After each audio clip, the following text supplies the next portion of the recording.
Well, shalom, everyone. This is Derek Leman, and although the class title that it was showing is the 13th session of Theophanies in the Hebrew Bible, actually what we're doing now in these biblical Hebrew classes is just translating some interesting verses from the weekly portion each week. And in our portion this week, we're going to be translating Exodus 12, verses 24 through 27. And this passage interested me for a couple of reasons. For one thing, it's about the meaning of Passover for Jews of every generation. And that's definitely interesting to me. Also, from a grammar point of view, the passage tonight is interesting because we see a bit about how Hebrew handles the narration of time. Most of the verbs in this passage are going to be future. It's actually going to be Moses relaying to the people of Israel the instructions that God gave to him. And when Moses repeats a little bit of what God said and summarizes the instructions for how to keep the Passover, he actually adds a couple of things to it. And we're going to talk about what those things are tonight. The big grammar point is going to be how time is handled in Hebrew. And the big spiritual emphasis, like I say, will be about the meaning of Passover for Jews forever in every generation. So let's begin with a word of prayer, and then we'll begin looking at Exodus 12, 24 through 27. Baruch atah Adonai Eloheinu melech haolam, asher kiddushanu b'mitzvotav, v'tzivanu la'asok b'divrei Torah. Blessed are you, Lord our God, King of the universe, who has sanctified us by his commandments and commanded us to busy ourselves with the words of Torah. And as we busy ourselves with these words of Torah, may we see that you are a rescuing God, a God who saves people from bondage, not because they deserve it, but because you care about the human condition. And I pray that the message of the loving God of the Exodus would be something we would take into our hearts and believe and really make it a part of our faith. And I pray that in Yeshua's name, who also rescued us and whose life and his deeds to rescue us are perfectly consistent with the God of the Exodus. In his name, Amen. Amen. So let's begin taking a look. And I'm surprised teaching so late at night. I have so many people attending the class. Actually, it looks like I might have more than usual tonight. I needed to be able to stay late at work one more night a week, so push the class back a bit. And of course, they're going to be free on YouTube. And for those of you who are watching this on YouTube, I really encourage you to take a look at holylanguage.com. If you love Hebrew enough to watch this video, you probably love Hebrew enough to join holylanguage.com. It costs $30 a month to subscribe. There are a number of teachers, a lot of different opportunities to learn. And most people join holylanguage.com so they can study Hebrew with Izzy Avraham. And some people say that I'm heavy on the grammar in my little classes that I hold here. Izzy he takes you very slowly and gently through the Hebrew. We also have Yisrael Levitt teaching prayer in Hebrew, and Elihana Aliyah teaching modern Hebrew. And there are a lot of resources on holylanguage.com. So I hope you'll consider joining and being a part of the tribe. It's not just a website, it's a tribe. If you don't know what that means, you'll find out when you become a part of it. Okay, with all of that said, let's begin in Exodus chapter 12, verses 24 through 27, and I'm going to try to read slowly. Last time I read rather quickly, and some people commented about it. Okay. Ushmartim et hadavar hazeh lechach lecha ulvanecha ad olam. Verse 25. Vahaya ki tavo'u el haaretz asher yitain Adonai lachem ka asher diber, ushmartim et ha'avodah hazot. And then verse 26, v'haya ki yomru alechem b'nechem, ma ha'avodah hazot lachem. And finally, verse 27, va'amartim zevach pesach hu la'adonai, asher pasach al batei V'nei Yisrael b'Mitzrayim b'nagho et Mitzrayim v'et batenu hitzil Vayikod ha'am vayishtachavu. Okay, so let's begin studying some of the information from these verses, and I've prepared a slideshow or a PowerPoint that I'm going to share with you. And I'm going to cover this one tonight a little differently than I normally do. First of all, let's learn some of the special vocabulary that occurs in these verses. So these are some words that I thought perhaps people might not know. So we have avodah, and avodah can mean labor. I mean, just literally physical labor. In fact, that's probably the original meaning of the word. And it can mean service. So a very similar concept to labor. It's labor done on behalf of someone or for someone. Well, avodah done for the Lord is worship. As a matter of fact, even in English, sometimes we say that we have a service of worship. The word service and worship are related. Originally, the Levites did physical service in the tabernacle. They moved the furniture. They prepared various items for the worship that went on in the tabernacle. So it was literally labor, service, to create the worship experience that people could have by attending. Another bit of vocabulary is the word, in our text, it's chak with a kametz, that little vowel that looks like a T. But that's a variant spelling of chok. Chok with a cholam, the vowel, the little dot that goes over the letter. And it means portion. Sometimes it actually can mean a portion or a limit of something, or a due, something that you owe.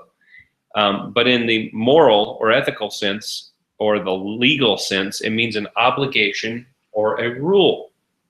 And then we have the word zevach. It's one of the many words for a sacrifice in the Hebrew Bible. But zevach is used only in cases where the meat is eaten by the worshiper. And so a lot of translations would call that kind of offering a peace offering or a fellowship offering or a wellness offering. And then we have Pasach. And you may recognize that Pasach is the verb from which we get the name Pesach or Passover. And a lot of people don't know the origin of this word. And it's not a very common word in the Hebrew Bible, but it means to limp or skip. So skipping is an unusual way of walking, and limping is an unusual way of walking, or it can mean to skip over. And there are poetic texts about lambs skipping, the kind of the unique way that lambs or sheep walk. So it's very appropriate that the Passover would be named after the kind of verb that describes the way a sheep would walk, or a person who's lame. A person who's lame might limp or skip. Well, of course, God skipped over.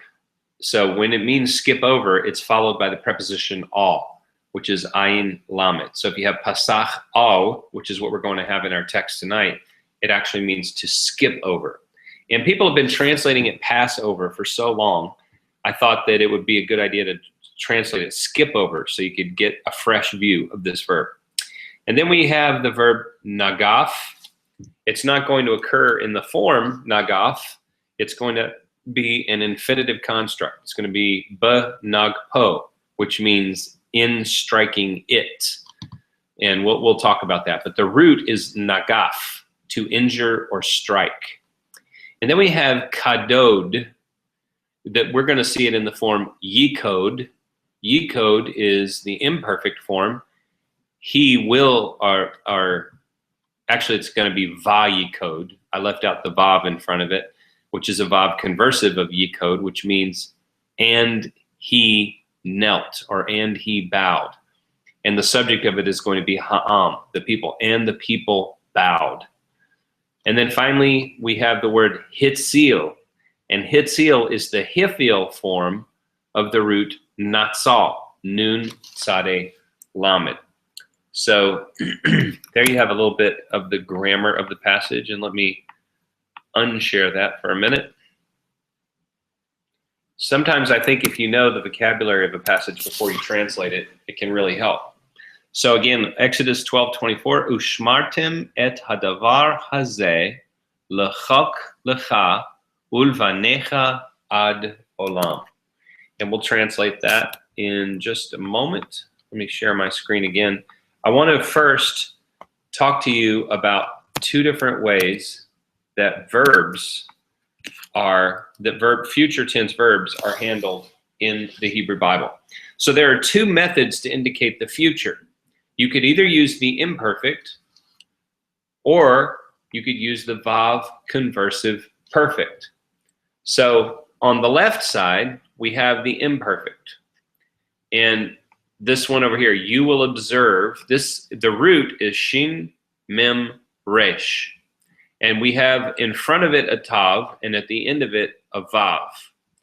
When you have the prefix tav and the suffix vav, it's the plural you form. So this means you, masculine plural, will observe. But there's another way to say you will observe. And that is to, and you see it here in the right column, take the perfect form, shamartem. Now, if this vav was not in front of it, if it just said shamartem, it would mean you, plural, observed, past tense. But as soon as you put the vav in front of it, it converts it to future. And now it means you will observe. And that's a plural you, because the ending tim is the plural suffix. Well, we have the same thing with the haya verb. So if you take the regular perfect form, haya, and you put vav in front of it, va, it converts it. Haya would mean it was or he was. But when you put the vav in front of it, it converts it to the future, and it means it will be or he will be. Or you could use the imperfect form, yihyeh, which means it will be or he will be. So now that we've taken a look at how verbs indicate future, let's think again about verse 24. Ushmartim. If you look at ushmartim, and I'm going to show you this on a slide in a moment, ushmartim has the vav in front of the shmartim, so it's vav conversive. It doesn't mean shmartim you observed past, it means you will observe, because the vav converts it. What will you observe? Et, which is a non-translatable direct object marker, ha-davar.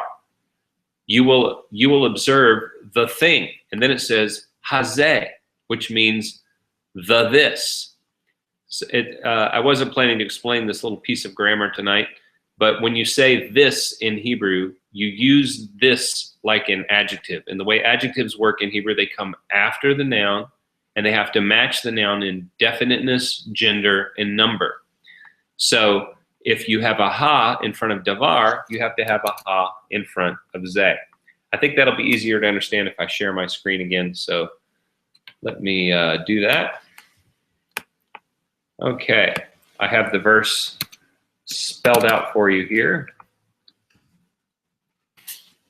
Oh, I didn't realize I did that. Here we go. Here's the verse. Okay, so we have ushmartim, you will observe, et, we don't translate et, hadavar, the thing, hazeh, the this. So the hazeh, in English, we wouldn't think of this as an adjective, but in Hebrew, it functions like an adjective. And as I said, adjectives come after the noun, and they have to match in gender, number, and definiteness. Davar is masculine, zeh is masculine. This davar is singular, zeh is singular. Davar has a ha in front of it, which means it's definite. Therefore, the zeh has to have a ha in front of it. It's definite. Now, you might say that literally, hadavar hazeh means the thing, the this, but you wouldn't want to translate it that way in English, because that's not how we speak. So you would want to just say this thing. You will observe this thing. I noticed that a lot of translations don't translate it as thing. They translate it as rite or ceremony. And I understand why translators do that. They're trying to be clear, but it's not actually what it says. And I know as a Bible reader, I would rather the translation stay closer to the original wording as much as possible, in which case you'd want to render it, you will observe this thing. It just refers to the Passover ceremony as a thing. Lechak, lecha. So the le prefix means to or for. Chak means a rule. So for a rule, lecha, for yourself. Ulvanecha, u, and, le, for vane, children, cha, of you. So, and your children. Ad, until, olam, forever. So the ritual of Passover, which the ritual of Passover in its most ancient form didn't have a lot of the items that we use in Passover today. It consisted of a sacrifice of a lamb, the roasting of the lamb, unleavened bread, bitter herbs, and children's questions. Notice I don't say anything about smearing the blood on the door. That's because the lambs were only sacrificed in the home with blood smeared on the door at the first Passover. But the ritual of Passover is established forever to remind the Jewish people of God's love shown by his actions in the Exodus. Okay. Actually, let me unshare my screen for just a moment. So I said that one of the things we're going to do is see how Hebrew verbs denote future time. And we're going to take a look at the beginning of verse 25, because the first half of verse 25 uses both kinds of future narration. I just told you in a slide a little while ago that you could either use the imperfect or you can use the perfect with the vav conversive. So Exodus 12:25a is such a beautiful illustration of that, because we have both kinds in the same verse. And what I did here on the slide is I made the verbs in white print and all the other words in black print to make it easier. So v'haya, it's just like in the slide where I was explaining it to you. Haya by itself would mean it was or he was. But when you put the in front of it, it converts it to future. It will be or he will be.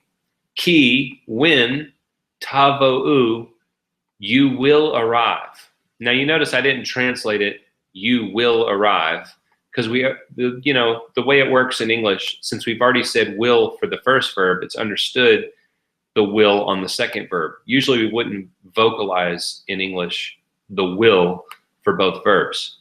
And it will be when you arrive, el haaretz, in the land. And it will be when you arrive in the land. So both kinds of future verb are spelled out there.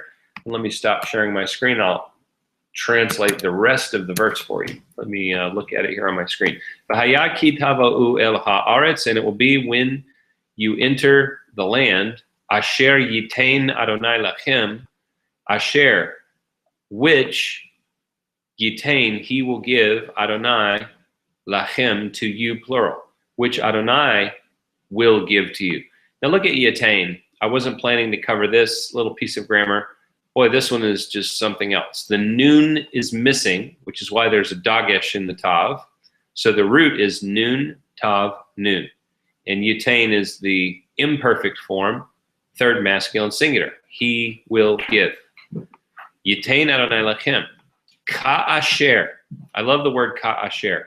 It combines the preposition ka with the word asher. Sometimes people try to translate both words.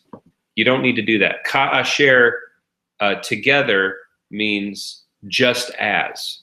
And by the way, if your vocabulary isn't so good and you look up a lot of words in the dictionary, you have to actually look up asher, aleph, shin, resh, and you'll find in the listings under the definition, you'll find ka'asher listed, and that's where you find out it means just as.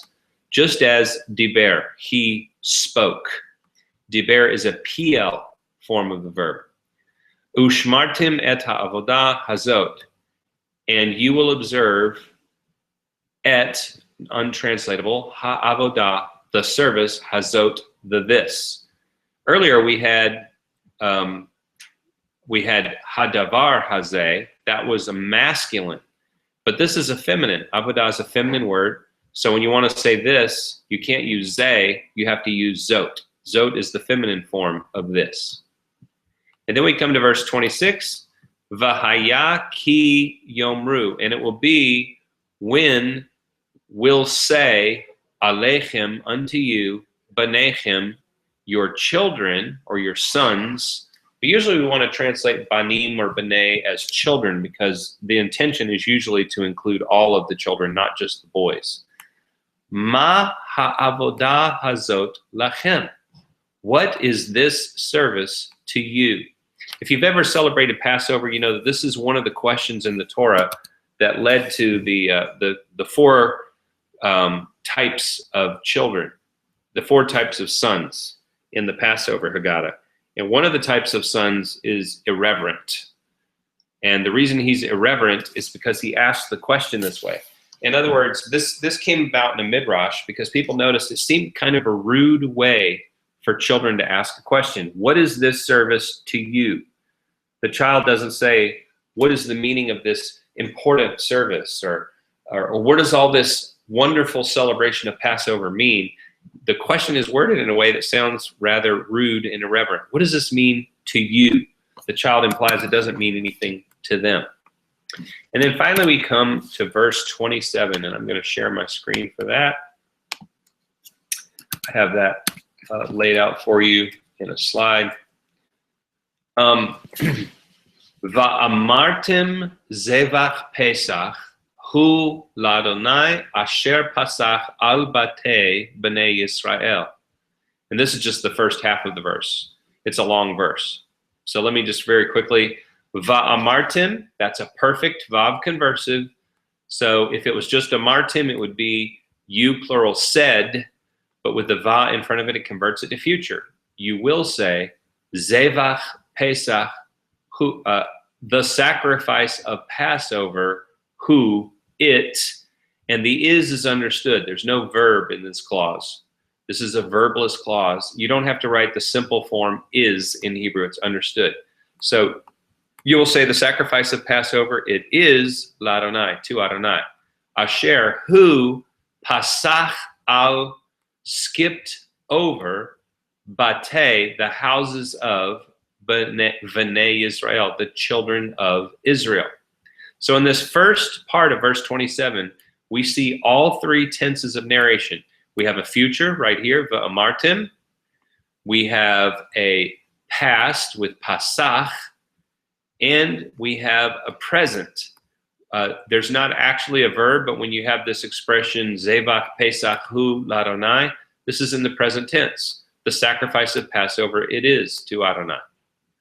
So all of the forms are there. And the second half of the verse, ba Mitzrayim, in Egypt, ba nagpo, when striking it. Now I'm going to comment on this verb more in depth in just a moment. When striking it, et Mitzrayim. When striking it, Egypt. Now, the grammar here is weird because the it doesn't really need to be here. It seems like it could have been left off. But Mitzrayim, banagpo et Mitzrayim is when striking it, Egypt. Seems like you should either say when striking it or you should say when striking Egypt. But for some reason, it's redundant. And then ve'et batenu, but our houses, Hitzil, he rescued. I'll say more about he rescued in a minute. But first of all, you might say, well, how can you translate this as but? Doesn't va mean and? Well, actually, the vav is not and. It's just a generic conjunction that can mean whatever it needs to mean in context. But batenu, our houses, Hitzil, he rescued. Hitzil is a hifil verb. And I'm not really talking about hifils tonight, so I won't go on at length about it. But this one's so easy to recognize because it even rhymes with hifil, hitzil. It's missing the first root letter, which is nun. So the root is nun, tzadeh, lamed, and it means rescue. Some translations word it differently. I think rescue is the best translation here. And then va yikod, and you need to know that va yikod comes from the root kof dalet dalet. You say, what happened to the other dalet? Well, this is known as a geminate, Geminate root. Geminate roots have the second and third root letter the same. And remember, the root of this is kof dalet dalet. And when you have a geminate, usually the extra root letter disappears. Vayikod ha'am, vayishtechavu. Vayishtechavu, I didn't bother to explain. It's a very unusual verb root, and it's better to just get used to recognizing it. it only occurs in a couple of different forms, and it always has too many letters. It looks like it's a 4-letter root. It looks like it's Shin, Tav, Chet, and Vav. And this first Vav, by the way, is a consonant. The second one is a vowel. Pretty strange. So we've translated the verses. We've looked at the grammar about narration. Oh, I didn't explain okay, one other thing I want to explain before I talk about the meaning. Let me share my screen again. I want to talk to you about infinitives as time clauses. So what we have here is an infinitive with a prefix and a suffix. And the root is nagaf. The root is nun, gimel, peh. Usually an infinitive has an O-class vowel on the second root letter. This infinitive doesn't use the normal form, and it's because it has a suffix on the end. So it's a little harder to recognize that this is an infinitive. But for a moment, just take my word that this is an infinitive construct. Now, the suffix doesn't really need to be here. This is the suffix that means it or he. So if there was no preposition, if there was no ba in front of it, it was just nagpo, it would mean striking it. But it has this preposition in front of it. So it's in striking it. But the meaning of an infinitive with ba in front of it is almost always a reference to time, when striking it. And instead of a ba, this could be a ka. So let me illustrate this with another slide. Usually the infinitive looks like this: shamor, observing or guarding. And infinitives typically have an O-class vowel on the second root letter, and we have that in shamor. You see that O-class vowel right there over the mem. Now, there are 3 other ways shamor could occur. Quite commonly, it occurs as lishmor, which means to observe. But it could be bishmor, when observing, or kishmor, when observing. Whether you put the ba or the ka in front of it, it means when. So this is how the infinitive works as a time clause if you put ba or ka in front of it. Let's just talk a little bit about the meaning of our passage tonight. First of all, if you read this whole section, a quick observation you can make is that and the whole section, by the way, is verses 21 through 28, Exodus 12, 21 through 28. And if you read this whole section, something that you might notice is that Moses adds 3 things specifically here to the instructions that God gave him in verses 1 to 20. He adds details about how to apply the blood with hyssop. Hyssop is a plant that you could use as a paintbrush. If you gather 3 or 4 stalks, the leaves will hold liquid and you can use it sort of like a primitive paintbrush. So he adds details about how to apply the blood.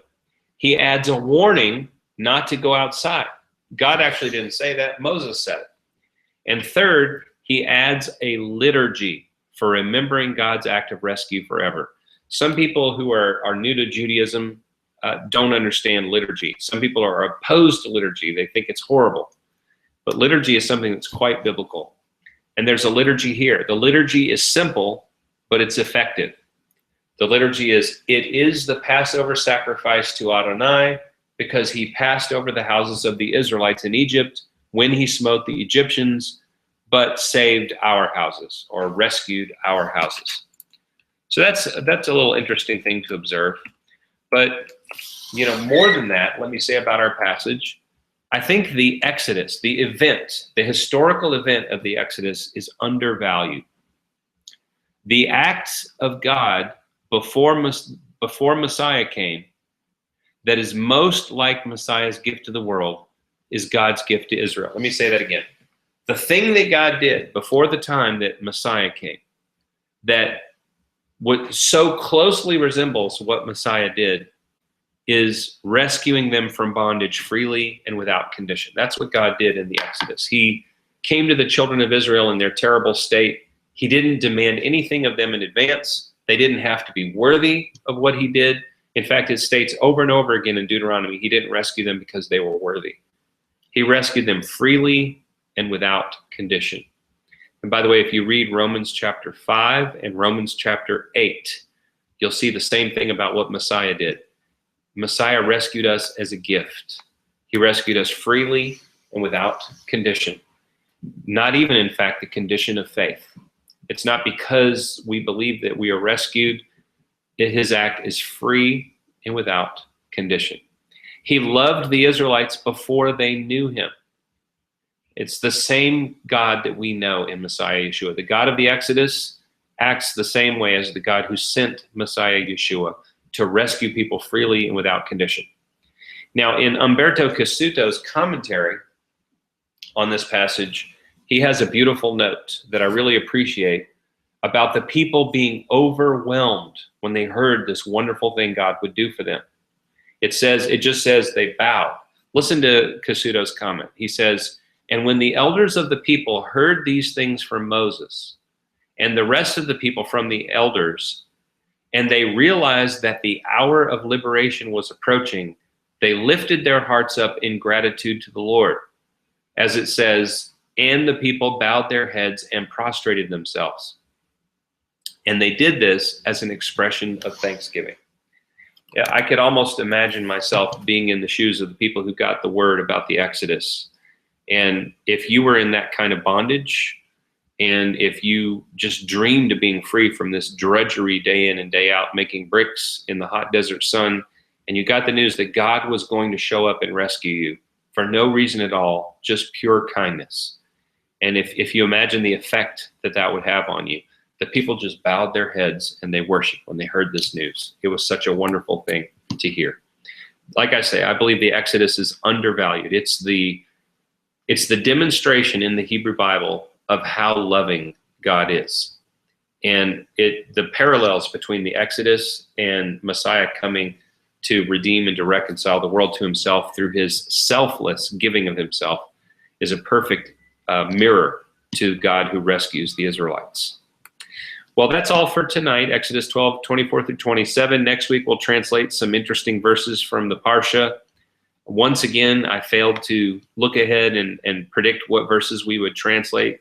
So pay attention on my Facebook, or if you follow my blog, thehebrewnerd.com. Let me say that again. It's not HebrewNerd.com. It's thehebrewnerd.com. You have to put the in there.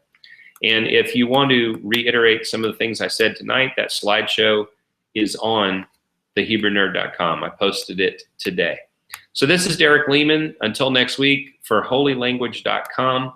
Hope you'll go to holylanguage.com and subscribe, become a part of the tribe, and give yourself all of the wonderful tools that are there for learning biblical, prayer book, and modern Hebrew.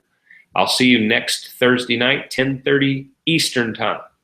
Until then, Derek Leman.